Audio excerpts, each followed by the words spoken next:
한 주간 동안 잘 지내셨는지요? 우리 간밤에는 눈이 유독 꽤 왔지만 오늘 보니까 햇빛이 강렬하게 내리치니까 다 높고 우리가 편안하게 올 수가 있었습니다. 여러분들은 오늘 날씨 때문에 못 오신 분도 있지만 아까 기도하면서 그런 마음이 들었습니다. 우리가 예배드리러 왔는데 하나님, 우리 모두가 세상에서 가장 행복한 예배자가 되게 해주시옵소서. 하나님, 우리가 가장 행복한, 가장 기쁜 우리가 신앙이 되도록 도와주시옵소서. 그런 생각을 하게 되었습니다.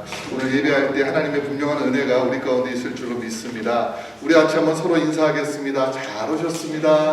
안전하게, 건강하게, 무사하게 또 잘 와주셔서 감사합니다. 네, 우리 오시는 분들도 또 이렇게 편안하게 오실 걸로 믿습니다. 오늘 하나님께서 우리를 부르시는 말씀 읽기를 원합니다. 다 함께 일어나셔서 우리 예배로 들어가도록 하겠습니다. 이사야서 62장 11절과 12절입니다. 여호와께서 땅끝까지 선포하시되 너희는 딸 시온에게 이르라.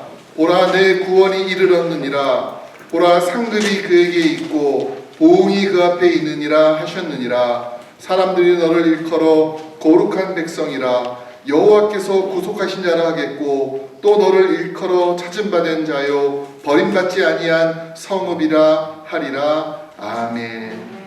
하나님 감사합니다. 온 세상 열방에서 사람들을 불러 하나님의 자녀 삼으신 그 은혜를 저희가 기억하고 찬양하기 위해서 이 자리에 모였습니다. 특별히 성탄의 계절, 우리 예수님 이 땅에 오셔서 우리를 위한 대속의 제물 되시고 그 일을 위해서 태어나신 것 저희가 알고 축하하며 기뻐하기 위해서 모였습니다. 오늘 드리는 예배가 하나님 나라의 잔치자리가 될 수 있도록 도와주시옵소서. 예배자들의 마음 가운데에 성령 주시는 은혜가 넘쳐나는 그런 귀한 시간 될 수 있도록 하나님 도와주시옵소서. 예수님의 이름으로 기도하옵나이다. 아멘. 전능하사 천지를 만드신 하나님 아버지를 내가 믿사오며 그 외아들 우리 주 예수 그리스도를 믿사오니 이는 성령으로 잉태하사 동정녀 마리아에게 나시고 본디오 빌라도에게 고난을 받으사 십자가에 못 박혀 죽으시고 장사한 지 사흘 만에 죽은 자 가운데서 다시 살아나시며 하늘에 오르사 전능하신 하나님 우편에 앉아 계시다가 저희로서 산자와 죽은 자를 심판하러 오시리라. 성령을 믿사오며 거룩한 보배와 성도와 서로 통하는 것과 죄를 사하여 주시는 것과 몸이 다시 사는 것과 영원히 사는 것을 믿사옵나이다. 아멘.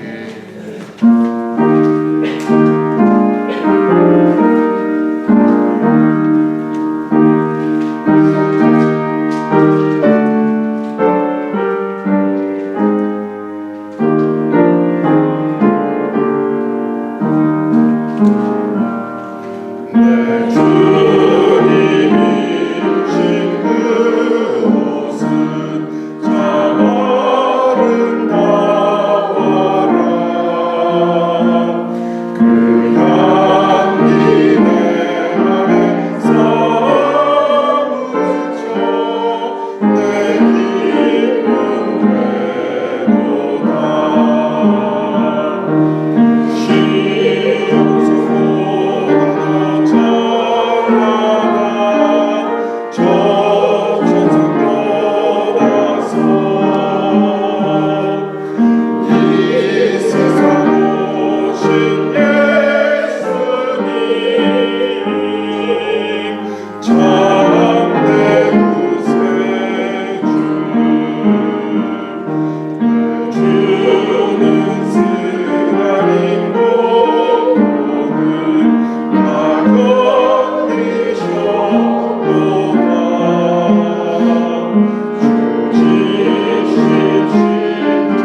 나오셔서 기도 인도해 주시겠습니다.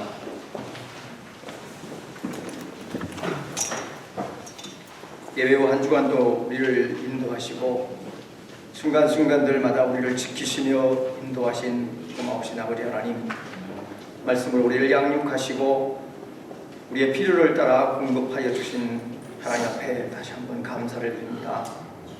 말씀의 경고함에 서 있어도 의심과 욕심 또 세상의 유혹이 우리를 찾아오면 흔들리는 연약함이 우리를 힘들게 할지라도 여호와는 나의 목자시니 내가 부족함이 없다고 확신할 수 있게 도와주시고 능력 주시는 자 안에서 모든 것을 이길 수 있다고 고백하는 담대한 삶을 이어갈 수 있도록 하나님 우리들에게 용기를 허락하여 주시기를 기도합니다. 어려운 생활을 통해서 나에게 닥쳐지는 많은 넘지 못할 어려움을 통해서도 우리 하나님이 살아계심을 다시 한번 체험할 수 있는 저희들 되게 하여 주시옵소서. 우리에게 사랑방을 허락하시고 뜻을 떼며 교제하게 하신 하나님, 삼위일체 하나님만 바라보게 하시며 기도로 이어가게 하시고 말씀으로 영적인 양육이 서로 연결될 수 있도록 우리를 힘쓰게 하여 주시옵소서. 모이기를 더욱더 힘쓰며 주님의 몸된 교회를 세우며 이어갈 수 있도록 우리 자신을 말씀으로 매일매일 빚어주시기를 간절히 기도합니다. 병원으로 치유를 기다리는 우리의 성도들을 위해서 기도하오니 하나님이여 이들에게 은혜를 더하여 주시고 하나님의 자비를 더하여 주셔서 치유되게 하시고 회복되는 귀한 역사를 허락해 주시기를 간절히 기도합니다. 우리가 드리는 합심하여 드리는 우리의 중보 기도를 들어 응답하시고 하늘의 문을 여시고 이들의 필요한을 채워주시기를 간절히 바라옵고 기도합니다. 이 시간도 선교 현장에서 저들의 사역과 영육 간의 공급을 위해서 기도하는 그들의 기도를 들어 응답하시고 우리의 손길과 우리의 기도가 이들과 연결될 수 있는 저희들 되게 하여 주시옵소서. 오늘도 우리를 예배에 불러주셨사오니 하나님 말씀하시고 참석한 우리의 모든 하나님의 사람들에게 은혜를 더하여 주시며 참석하지 못한 우리의 식구들 어디에 있든지 같은 은혜로 채워주시기를 간절히 바라고 기도합니다. 우리의 모두의 기도와 정성과 우리의 헌물과 하나님을 향해 드리는 모든 것이 하늘나라의 창고에 채워지는 귀한 예배 되게 하시기를 간절히 바라고 예수 그리스도의 이름으로 기도하옵나이다.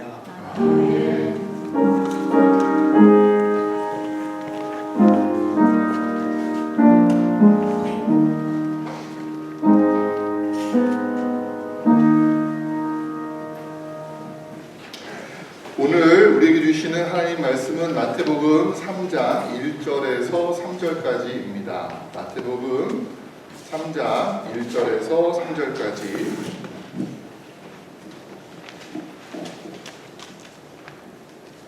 마태복음 3장 1절에서 3절까지이고요. 우리 이 말씀 같이 한번 읽도록 하겠습니다. 그때에 세례요한이 이르러 유다 광야에서 전파하여 말하되 회개하라 천국이 가까이 왔느니라 하였으니 그는 선지자 이사야를 통하여 말씀하신 자라. 일러스되 광야에 외치는 자의 소리가 있어 이르되 너희는 주의 길을 준비하라 그가 오실 길을 곧게 하라 하였느니라. 아멘.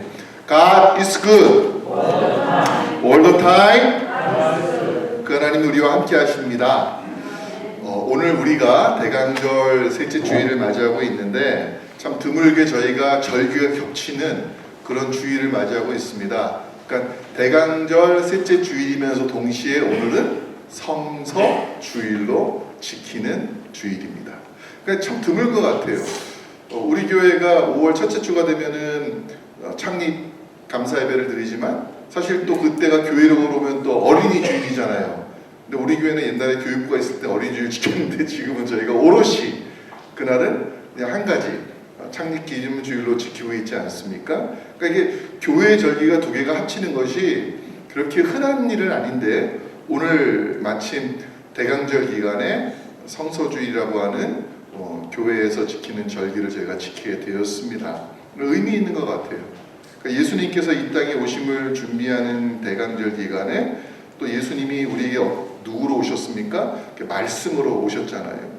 그 두 가지가 함께 우리가 묵상할 수 있기 때문에 저는 오늘 우리가 대강절 예배를 드리면서도 또 예수님을 이 땅에 오게 하신 말씀, 또 말씀으로 오신 예수님 더 깊이 묵상할 수 있는 그런 시간이 될 것이라고 생각을 합니다. 우리가 지난 주일날 대강절 둘째 주일 맞으면서 예수의 오심을 기다린 사람 가운데에서 세례 요한에 대해서 제가 같이 나눴습니다. 그러면서 두 가지의 키워드를 말씀드렸습니다. 요한 그러면 떠오르는 두 가지의 키워드. 하나는 천국, 세례 요한과 천국, 또 예수님과 천국은 떨어질 수가 없는 관계를 가지고 있다. 같이 나눴고, 두 번째는 세례 요한에 대한 키워드가 광야에 외치는 자의 소리로서 이 땅에 왔다라고 하는 것을 함께 나누었습니다. 그럼 오늘 세 번째 세례 요한에 대한 키워드가 있다면 그것은 3절에 있는 것처럼 그가 말씀을 통하여 이 땅에 나타난 엘리야와 같은 역할을 감당했다 하는 것입니다. 3절에 보니까 그는 선지자 이사야를 통하여 말씀하신 자라고 알려줍니다. 이사야서 40장 3절에 이 내용이 나와요. 외치는 자의 소리여 이르되 너희는 광야에서 여호와의 길을 예비하라. 그 말씀을 따라서 세례 요한이 이 땅에 왔다라는 겁니다. 그 세례 요한은 그 말씀을 묵상하고 읽는 가운데에 자신의 사명이 무엇인지를 깨달은 거예요. 그리고 세례 요한이 이 땅에 예수님의 길을 예비하기로 오셨다는 것 역시 예수님께서 증명하셨습니다. 말라기 선지자의 글에 나온 대로 세례 요한이 자신이 오기 전에 이 땅에 먼저 와야 될 선지자 엘리야와 같은 사명을 가진 자라. 이걸 예수님께서 말씀하신 겁니다. 그렇습니다. 세례 요한이 그냥 어쩌다 저쩌다 자기가 마음에 내키니까는 그냥 이 땅에 딱 등장해가지고서 내가 메시아이기를 예배로 온 사람이라 이렇게 외친 것이 아니었다라는 거예요. 어떤 자신의 어떤 이념이나 신념이나 의지나 또는 자신의 어떤 유익을 위해서 광야에 나가서 그렇게 예수님의 오시기를 외친 사람도 아니었다라는 것입니다. 세례 요한은 구약에 분명히 말씀된 대로, 구약의 말씀으로 예언된 대로 이 땅에 와서 하나님께서 자신을 광야에 외치는 자의 소리로 부르셨다라고 하는 그 예언을 깨닫고 주님 앞에 나온 사람이라고 말하는 것입니다. 하나님의 말씀에 명령하심이 없었더라면은 굳이 세례 요한이 그 먼 광야에, 아무도 오지 않는 광야에 혼자 살 이유가 없다라는 거죠. 하나님의 말씀이 그를 지목하지 않았더라면 굳이 그 척박한 곳에서, 먹을 것도 없는 곳에서 그렇게 고생하면서 살 필요가 없었다라는 것입니다.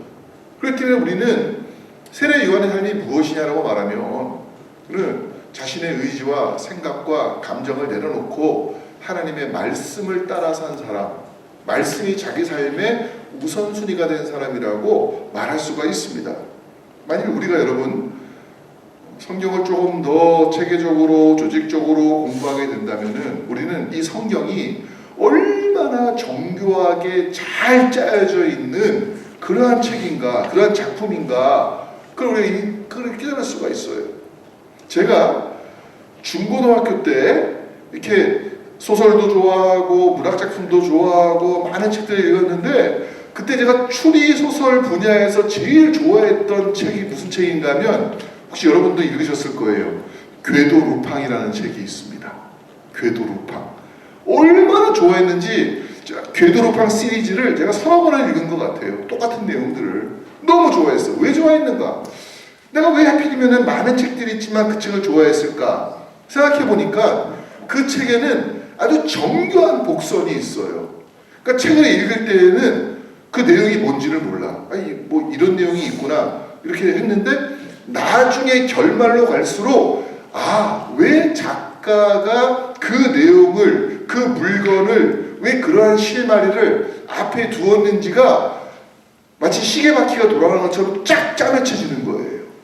그때 느끼는 그 전율, 쾌감, 그때 느끼는 그 감동, 그런 것 때문에 제가 똑같은 추리소설이라도 여러 번 읽었던 그런 기억이 있습니다. 평범했던 부분들이 나중에는 하나의 큰 작품이 되어가지고서 짜맞춰질 때, 그때 기쁨이 있었던 것 같아요. 우리가 잘 알고 있는 작품들, 여러분들 좋아하셨던 여러 책들이 있을 겁니다. 한번 생각해 보시면은 왜 내가 그 작품을 좋아했을까? 거기에는 내 예상을 뛰어넘는 반전이 있었고, 내가 미처 보지 못했던 복선들이 나중에 맞춰지는 큰 그림되는 그러한 것들을 경험했기 때문이라고 우리가 생각하게 될 것입니다. 그래서 독자들에게 무릎을 치게 만드는 거예요. 이것 때문에 그때 이런 일을 두셨구나. 이것을 나타내기 위해서 그 앞에 이러한 사건들을 배열했구나. 그래서 우리가 문학작품을 읽는 재미가 있습니다. 근데 이러한 문학작품들은 아무리 잘 짜여져 있어도 허구다. 허구라는 거예요. 허구기 때문에, 허구의 특징이 뭐냐? 사람들이 열광하고 베스트셀러라고 그러고서 그것을 좋아하지만 그것이 꾸준히 팔리는 스터디셀러가 되기는 어렵다는 것입니다. 처음에는 잘 팔려서 베스트셀러로 사람들한테 막 칭찬받고 오르내리고 하지만 나중에 시간이 지나면 또 더 좋은 작품들이 나오고 더 나은 작품들이 나오니까 그러한 작품들은 나중에 어떻게 소개됩니까? 클래식이라고, 고전이라고 소개되는 겁니다. 고전 작품들은 재미없는 작품들이 아니에요. 그 당시엔 재미있었어요. 근데 지금의 독자들이 읽기에는 조금 힘든 것들을 고전이라고 합니다. 요즘에 누가 톨스토이의 부활이라든지 토스토포키에스의 죄와벌 같은 거 읽는 사람이 많이 없잖아요. 근데 여러분들 어렸을 때, 젊었을 때 보면 그런 책들 막 열광하면서 읽었단 말이에요.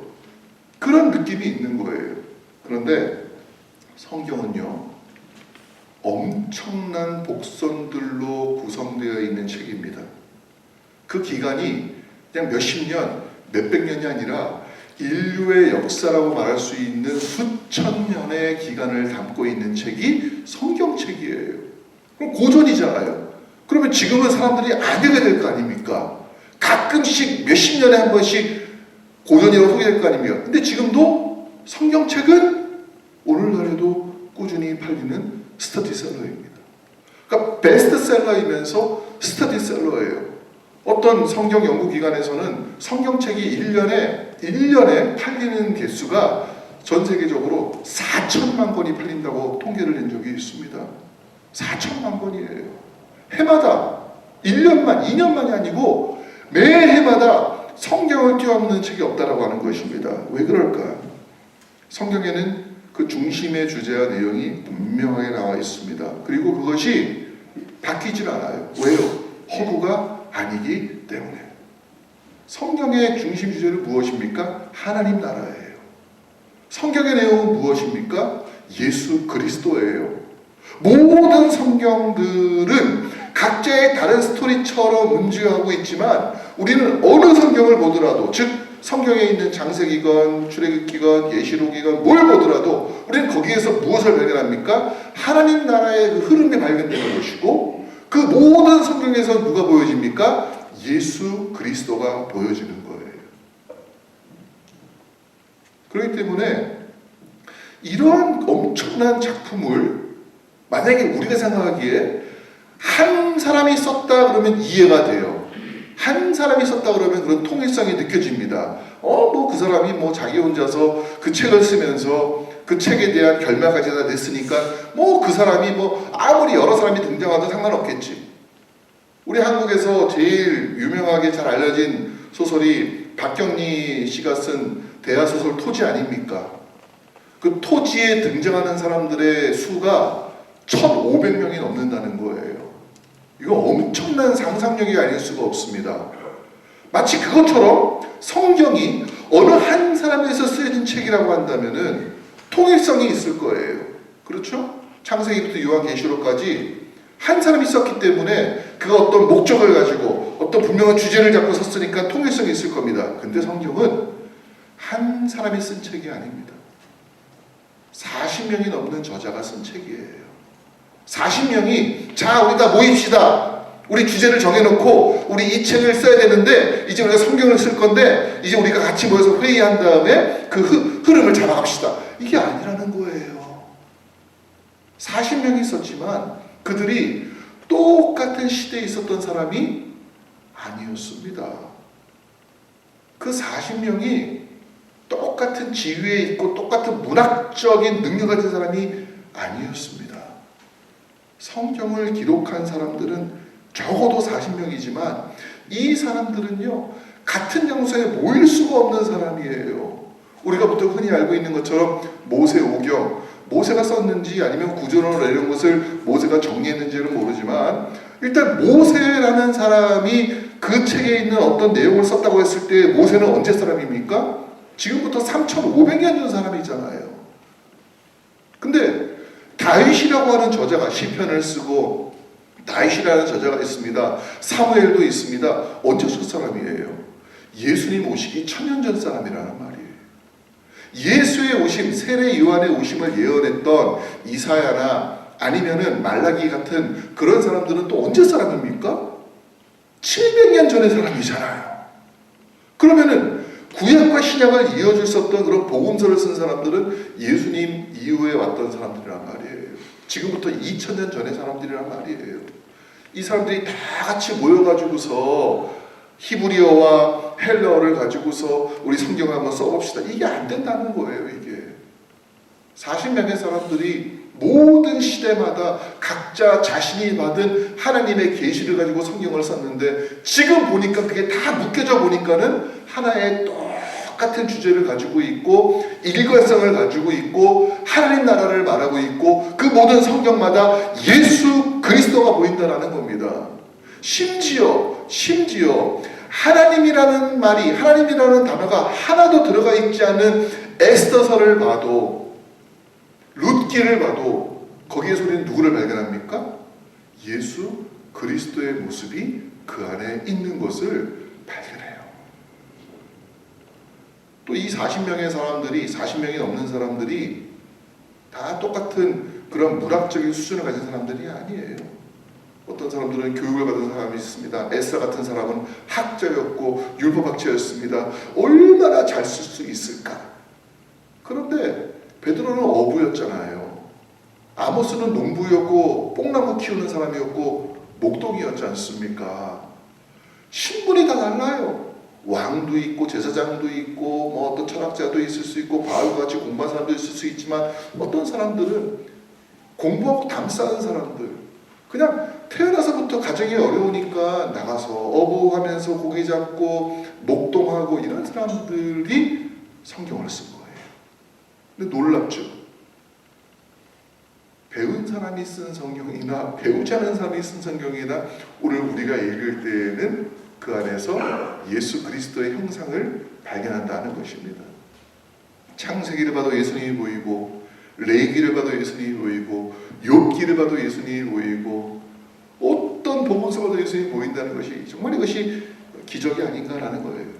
근데 더 놀라운 사실은 성경의 기록들이 처음보다 그 다음 시기에 그 다음 세기에 쓰여진 것들이 계속 갈수록 완성을 향해서 나아간다는 겁니다.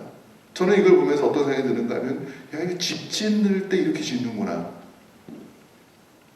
바울이 우리를 예수의 그리스도의 몸이라고 말하고 우리를 그리스도 안에서 함께 지어져가는 집으로, 건물로 비유를 했습니다. 여러분들 중에서 어떤 분들은 뭐 다 지어진 집을 사가지고서 들어가신 분도 있지만 어떤 사람들은 집이 지어지고 있을 때 계약해서 그 지어지는 것을 보면서 거기 들어가 사신 분도 있을 거예요. 근데 처음에 설계 도면을 보면은 이게 집이 될까? 이게 뭘 도대체 어떻게 짓는다는 건지 몰라요. 기초를 놓으면은요, 그 위에다가 뼈대가 올라가도 뼈대 올라가가지고서 그 앙상한 나무들이 있는데, 야, 이거 너무 좁지 않을까? 이거 어떻게 구성될까 고민해요. 근데 막상 딱 지어지면 어떻게 됩니까? 와, 그 부분이 이런 부분이 되었네. 내가 생각해도 훨씬 더 좋아졌네. 이 부분들이 좀 더 아름다워졌네. 성경이 그렇게 구성되어 있는 거예요.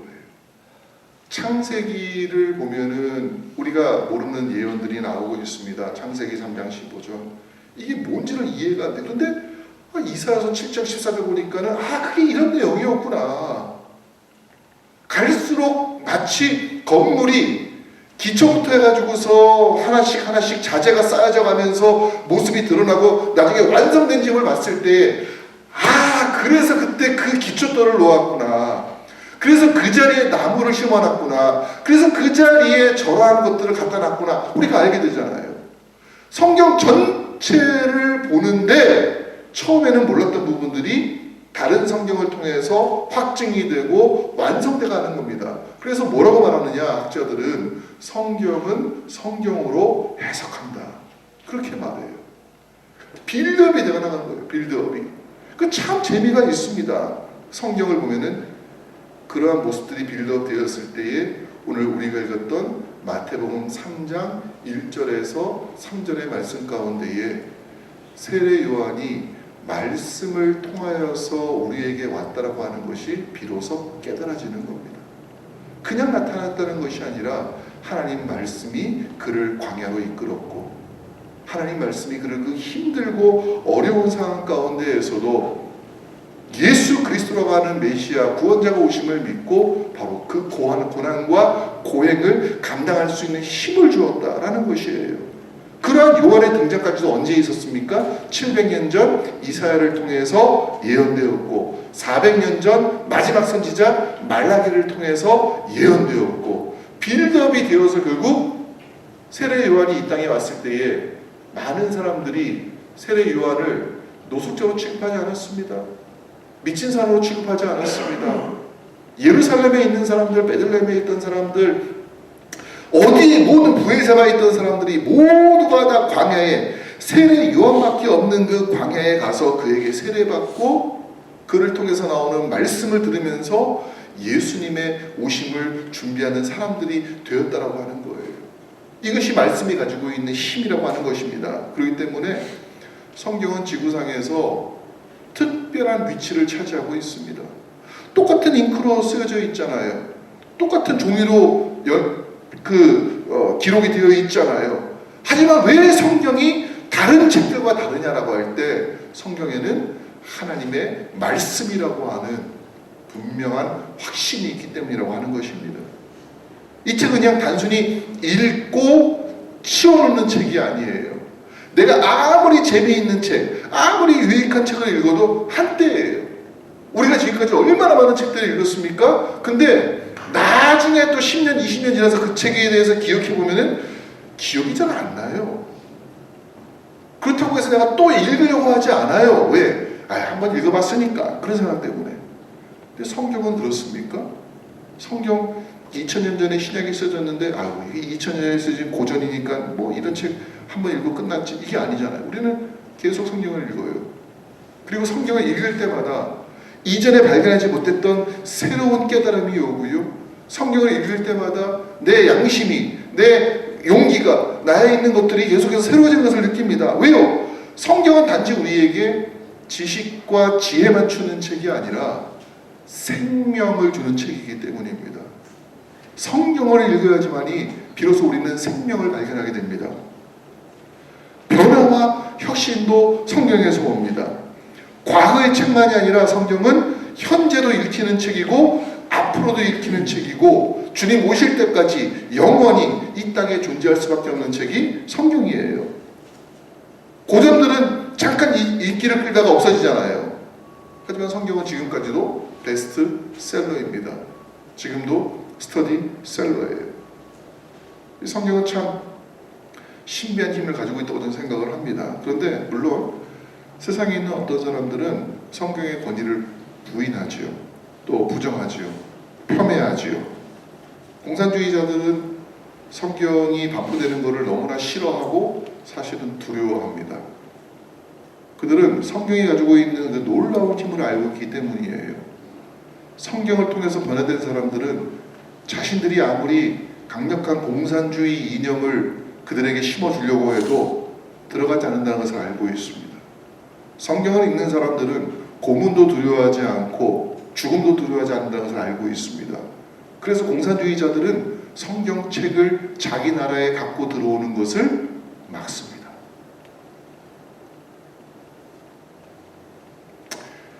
어떤 철학자들은요, 공산주의자는 아니라 할지라도 성경을 일종의 사상으로 봅니다. 철학 가운데 하나로 봅니다. 그래서 그 가치를 상당히 낮춰보는 사람이 있어요. 예전에 프랑스의 철학자였던 볼테르 같은 사람이 그런 사람이었습니다.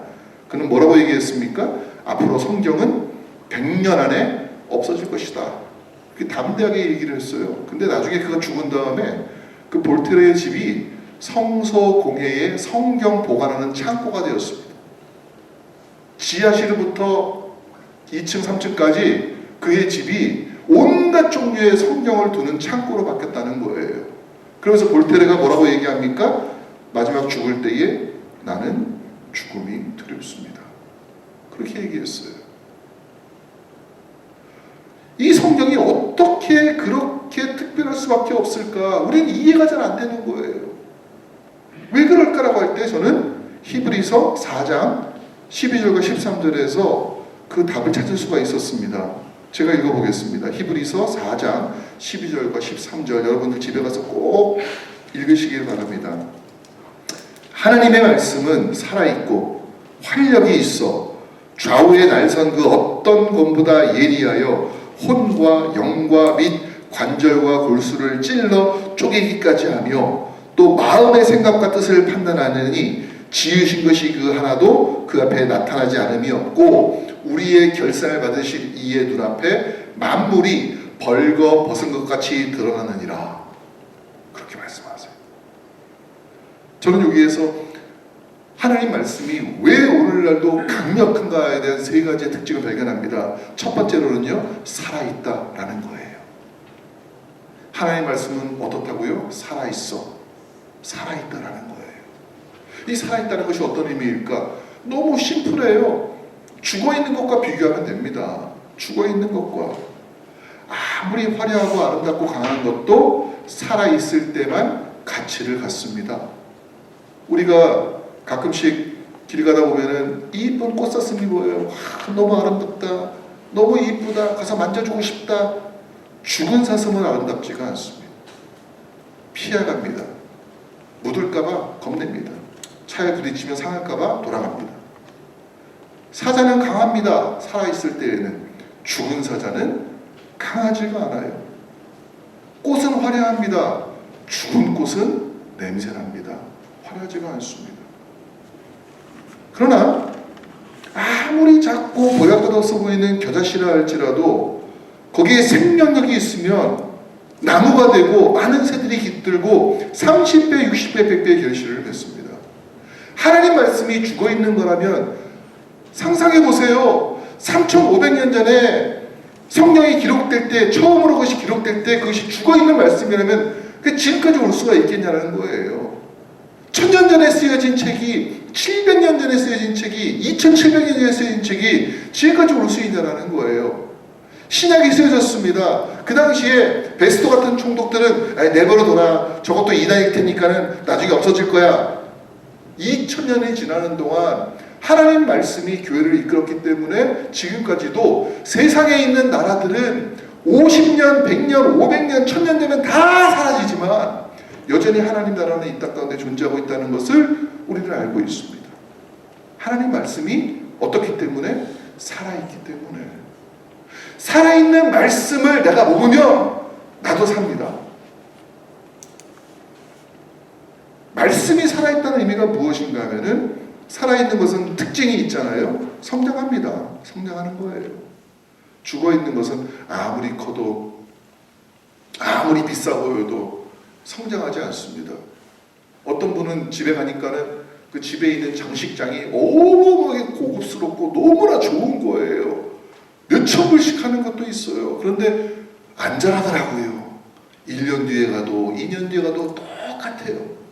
그런데 살아있는 나무까지는 작아도 매년마다 매해마다 자라갑니다. 우리가 하나님 말씀을 가지고 있다는 것은 무엇을 의미하는가 하면은 성장한다는 거예요. 하나님 말씀은 살아있기 때문에 그 말씀을 가진 사람들을 성장시킵니다. 영적으로 성장시킵니다. 베드로 사도는 그렇기 때문에 베드로전서 1장 23절과 25절에 이렇게 말합니다. 너희가 거듭난 것이 썩어질 씨로 된 것이 아니요 썩지 아니하고 항상 있는 말씀으로 되었느니라. 그러므로 모든 육체는 풀과 같고 모든 영광이 풀의 꽃과 같으니 풀은 마르고 꽃은 떨어지되 오직 주의 말씀은 세세토록 있도다 라고 말해요. 우리가 이 땅을 살아갈 때 썩어있고 죽어있는 말씀으로 사는 것이 아니라 살아있는 말씀으로 살아가는 거예요. 모든 육체는 뭐와 같다고요? 풀과 같다. 젊었을 때는 자신의 건강을 자랑하고 육체미를 자랑하고 몸매를 자랑하고 건강하다고 다 할 것처럼 보이지만 어느 누구나 예외 없이 나이 들면은요 우리의 피부도 우리의 근육도 우리의 뼈도 우리의 골격도 다 쇠할 수밖에 없습니다. 그러나 뭐는 영원하다고요? 주의 말씀은 세세토록 영원하다. 우리의 육체는 쇠하다 할지라도 하나님의 말씀이 우리 안에 있을 때에 우리는 하나님 안에서 영생할 수 있다는 거예요. 죽어도 산다는 것입니다. 말씀을 믿고 그것을 확실하게 가지고 있는 사람처럼 두려운 사람이 없습니다. 겁이 없어져요. 생명을 갖고 있기 때문입니다. 두 번째로 말씀에는 무엇이 있다고 말하는가 하면요 활력이 있다고 얘기합니다. 활력이 있어서 혼과 영과 및 관절과 골수를 찔러 쪼갠다 이렇게 얘기해요. 활력이 뭡니까? 활력은 헬라어로 에네르게네스라고 해요. 에네르게네스. 무슨 말인지 딱 머릿속에 떠오르시죠? 에너지를 말하는 거예요. 에너지. 활력은 에너지입니다. 내가 좋은 차가 있어요. 무슨 차가 좋은 차예요? 뭐 벤츠 같은 거, 뭐 이렇게 BMW, 더 좋은 차도 물론 있지요. 좋은 차가 있어요. 에너지가 없어요. 가스를 안 넣으면 말짱 꽝입니다. 엄청나게 큰 좋은 집을 지어놨어요. 그리고 내가 편안하게 살겠다 그랬는데 아이고 전기가 끊기고 가스가 떨어졌네. 에너지잖아요. 에너지 없으면 그 집에서는 못 살아요. 이런 추이를 할 수가 없습니다. 내가 아무리 좋은 난로를 가지고 있어도 거기에 쓰는 등유 한 방울 없으면 그거는 그냥 쓰레기가 되는 거예요. 쓰레기가 되는 거. 우리도 마찬가지 아닙니까? 내가 아무리 많이 배워도, 내가 아무리 높은 자리에 있어도, 내가 아무리 많은 것을 가져도 나에게 에너지를 주는 음식을 먹어야지 살 수가 있어요. 그럼 우리의 영의 에너지는 무엇입니까? 말씀이라는 거예요. 활력이 있다라는 겁니다. 우리가 이 땅 가운데 살면서 우리의 혼과 영을 살릴 수 있는 에너지는 무엇입니까? 하나님 말씀입니다. 우리가 그리스도인으로서 예수 믿고 구원받은 거 감사해요. 근데 우리가 아직도 연약한 육체 속에 우리가 들어와 있는 사람이지 않습니까? 그래서 우리는 자꾸만 세상과 부딪히면서 우리도 모르는 사이에 죄에 노출되기도 하고 때로는 연약해지기도 합니다. 우리가 아무리 믿음이 강한 사람이라도 살다 보면은 세상의 그 파도와 죄의 역할이 너무나 커서 어쩔 때는 눌릴 때가 있어요. 내가 옛날에 한번 내가 말씀 읽었으니까 됐지, 그게 아니라 뭐와 같다는 겁니까? 양식과 같다는 거예요. 활력을 주는 양식. 우리가 아무리 좋은 음식 먹어도 한 번 먹고 끝나지 않지 않습니까? 매일 세 끼를 먹어야 되는 거예요. 영의 양식도 마찬가지입니다.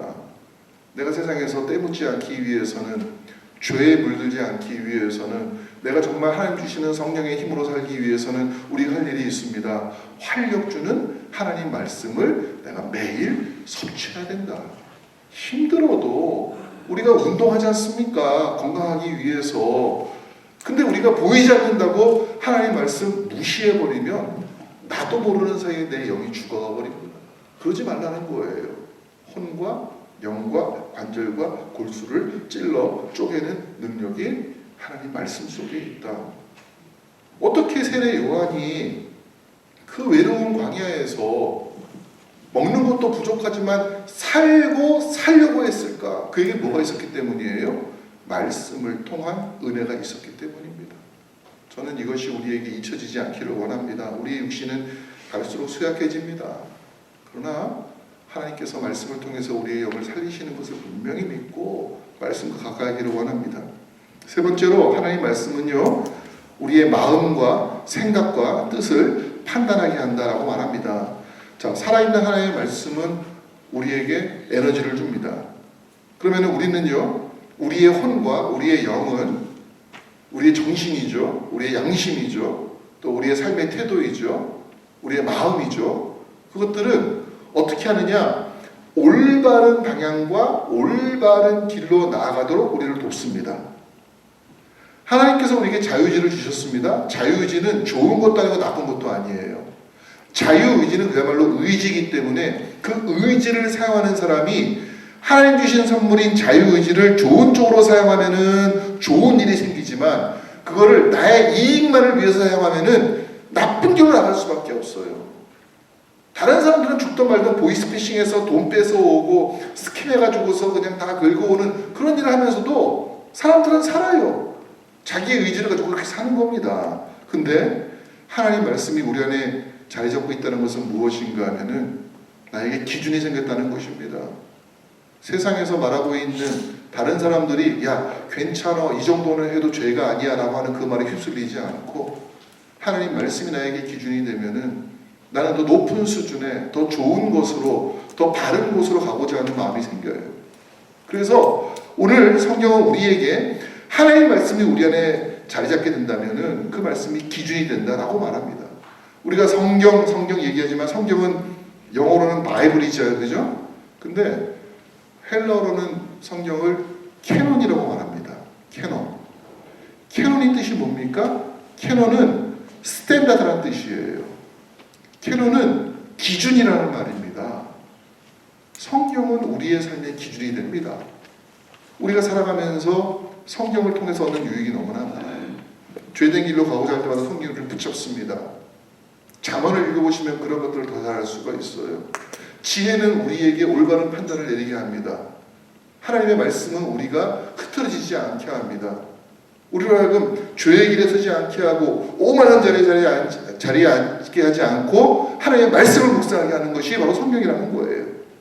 세상 살면서 우리가 어떤 말 많이 듣는가 하면 야, 저 사람은 참 양심도 없다 이런 얘기합니다. 정말 양심 없는 사람들이 많아요. 성경은 그런 사람들을 뭐라고 얘기를 하면은 그들의 마음에 양심에 화인을 맞아서 그렇다. 화인이 뭐예요? 화인은 불로 찍는 거지 않습니까? 우리 살이 3도 화상을 입게 되면은 그 부분은 어떻게 돼요? 감각이 없어져요. 통증을 느끼게 하는 그 신경이 죽어버리기 때문에 화상을 입게 되면은 살 수는 있어도 살아는 있어도 거기에 아무것도 느낌을 갖지를 못해요. 이렇게 날카로운 물건으로 찔러도 또 칼로 베어도 거기는 감각이 없어요. 우리 양심이 화인을 만든다는 것이 무엇인가 하면은 죄를 저질러 놓고도 그것이 죄인지 모르는 삶을 살게 된다고 하는 것입니다. 기준이 없어져 버리기 때문에 내가 내 자신의 삶의 주인이기 때문에 내가 왕이 되기 때문에 죄를 져도 그냥 죄건대 살아가는 거예요. 그런데 그런 사람에게 예수님께서 이 땅에 빛을 오셨지 않습니까? 성탄 예기절에 빛을 비춰주시면 어둠이 물러가고 이전엔 내가 죄인지 몰랐던 부분이 밝혀지면서 우리는 뭐하게 돼요? 회개합니다. 그래서 세례 요한의 사역이 말씀을 통해서 나타난 세례 요한이 뭐라고 외쳤는가 하면은 회개하라 천국에 가까웠느니라.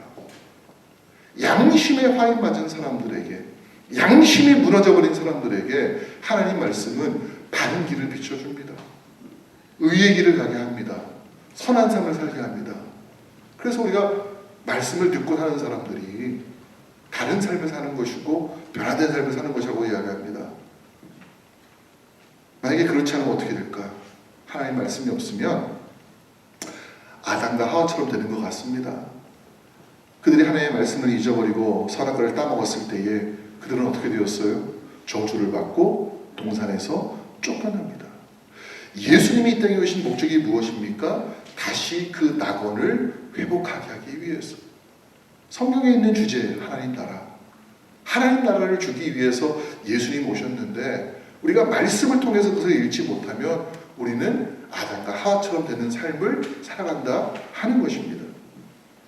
하나님의 말씀이 우리 안에 있습니다. 우리의 생각과 마음과 뜻을 붙잡아서 내가 좀 더 나쁜 길로 가려고 할 때마다 하나님의 말씀이 우리의 양심에 비춰지고 우리로 하여금 선한 길을 가도록 도와주고 우리로 하여금 죄짓지 않도록 우리를 막아주는 길을 말씀이 우리에게 해주신다라고 하는 것입니다. 세례 요한이 아무것도 가진 것이 없고요. 또 세상에서 어떤 지위도 없었지만 그에게 나오는 사람들, 세리, 군인들, 관리들, 심지어 종교 지도자들까지 얼마나 담대하게 하나님의 말씀을 외칩니까? 못 배운 사람도 하나님의 말씀이 있으면 얼마든지 무엇이 옳고 그른지를 판단하면서 깨우칠 수 있는 능력이 있다라는 거예요. 우리가 잘 알고 있는 미국의 영적 대각성 시대의 유명한 설교자 중에 한 사람이 무디라는 사람이 있었습니다. 무디는 초등학교 교육까지도 받지 못한 사람이었습니다. 너무 가난한 곳에 있었어요. 그래가지고 그는 구두수성공의 조수로 취직해가지고서 구두수성공이 아니에요. 수성공의 조수로 취직해서 구두수성공이 구두 고치는 것을 도와주면서 먹고 산 사람이에요. 근데 그런 무디가 공부도 하는 무디가 어떻게 오늘날 달라스의 무디 신학교 같은 그런 신학교가 세워질 수 있을 정도 됐습니까? 하나님 말씀을 팠어요. 하나님 말씀을 팠습니다.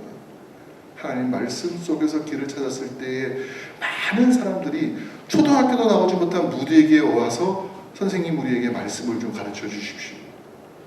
말씀을 깨닫게 해주십시오. 그래서 그들을 통해서 결국 제자들이 나오고 설교자가 되고 지금은 무디 신학교가 세워진 거 아닙니까? 저는 분명히 믿습니다. 우리가 이 땅 가운데 TV에 등장하는 그런 유명한 사람 아니어도 괜찮습니다. 우리가 세상에서 떵떵거리고 살고 있는 엄청난 부자에도 상관없습니다. 결국 그러한 모든 것들은 풀의 꽃과 같이 다 말라져가고 시들어갈 수밖에 없습니다. 그러나 우리에게 있는 것 가장 중요한 것 빼앗기지 않기를 원합니다. 하나님 말씀이 우리의 삶에 빛이 되고 길이 되고 등이 된다는 것, 이 한 가지만 갖고 가도 우리는 성공한 사람이 되는 것입니다. 세례 요한이 그렇게 예수님께 칭찬받았습니다. 이 한 주간 말씀으로 우리가 하나 되는 귀한 성도님들 다 되시기를 주님의 이름으로 축복합니다. 같이 기도하겠습니다. 참 좋으신 하나님 아버지, 은혜의 하나님 아버지, 우리가 연약할 때에 먼저 하나님 우리에게 오셔서 더 연약함을 보여주시고 우리의 연약함까지도 십자가에 아버지시여 죄로 물든 마음까지도 다 못 박아 결국은 영원한 생명 주신 은혜를 저희가 체험합니다. 하나님 말씀이 없다면 어떻게 우리가 여기서 깨달을 수가 있겠습니까? 말씀이 없다면 어떻게 우리가 하나님을 알 수가 있겠습니까?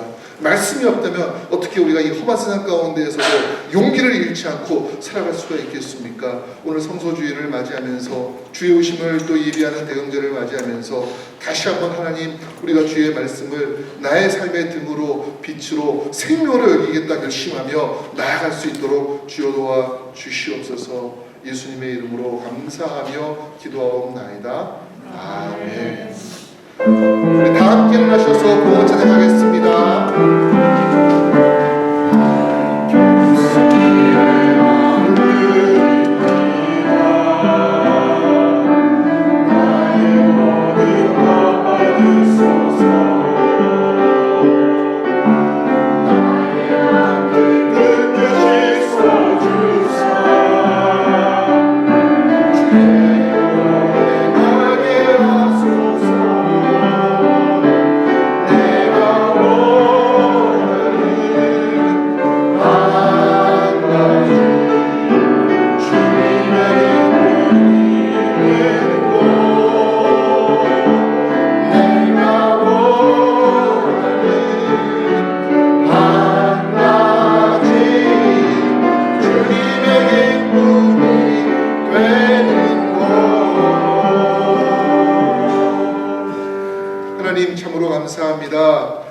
대강절 주의 오심을 준비하는 세 번째 주일을 맞이하며 또한 말씀을 통해서 우리에게 오신 예수님을 묵상하는 성서 주일을 저희가 함께 보내는 가운데 있습니다.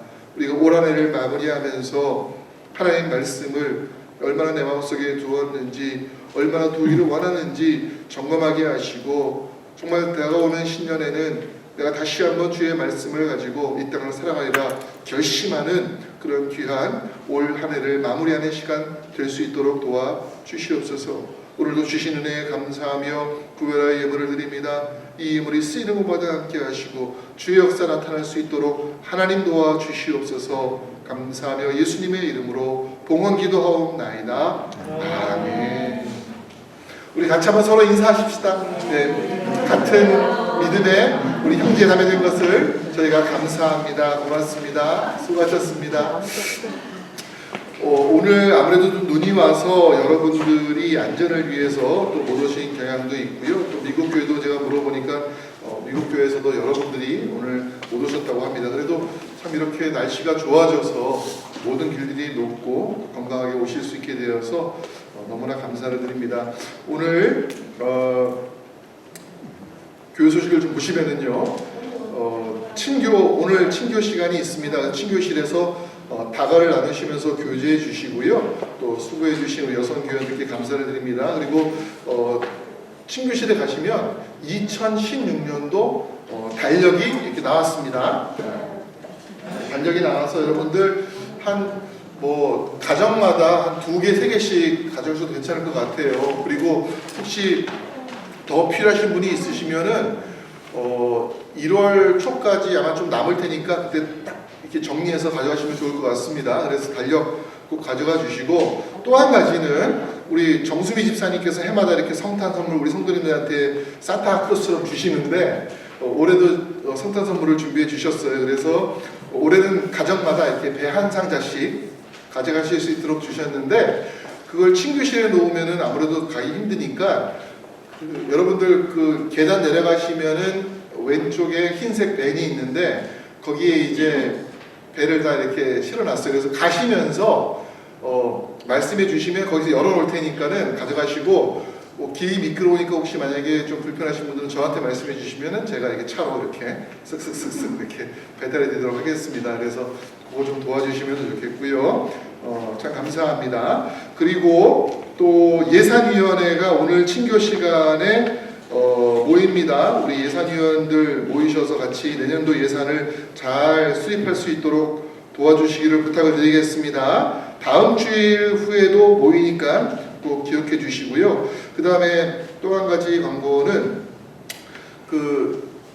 저희가 보통 성탄헌금을 성탄절에 옛날에 드렸었는데 코로나 이후에는 많이 바뀌었습니다. 그래서 가급적이면 다음 주일에 오실 때 가져와 주시면 좋겠고 혹시 다음 주일 못 오시는 분들은 성탄절 날 이렇게 해주시면 좋을 것 같습니다. 그리고 우리 황가순 지사님께서 지난 목요일 날 백내장 수술을 잘 마치셨습니다. 그래서 백내장 수술을 마쳤는데 안압을 컨트롤해야 되기 때문에 씻지도 못하시고 많이 불편하셔요. 그래서 오늘 못 오셨는데 2주 정도 회복하는 기간이 필요하기 때문에 여러분들 잘 회복하실 수 있도록 위에서 기도해 주시고 염증 관리를 잘 해야 된다고 합니다. 그래서 여러분들 꼭 기도해 주시길 부탁드리겠습니다. 그리고 또 한 가지 기도할 것은 진은자 집사님께서 또 지난주에 계단을 내려오시다가 미끄러지셔가지고서 깜짝 놀랐어요. 제가. 근데 참 감사하게도 뼈나 관절 다치신 건 전혀 없는데 타박상을 입으셔가지고서 침을 좀 맞고 계십니다. 그래서 진인자 집사님 위해서 꼭 기도해 주시고 또 염려하신 대로 또 전화해 주시면 좋겠고요. 한 가지 또 기도 부탁드리는 것은 한기덕 집사님 지난주에 또 찾아가 봤는데 그 전주만 해도 이렇게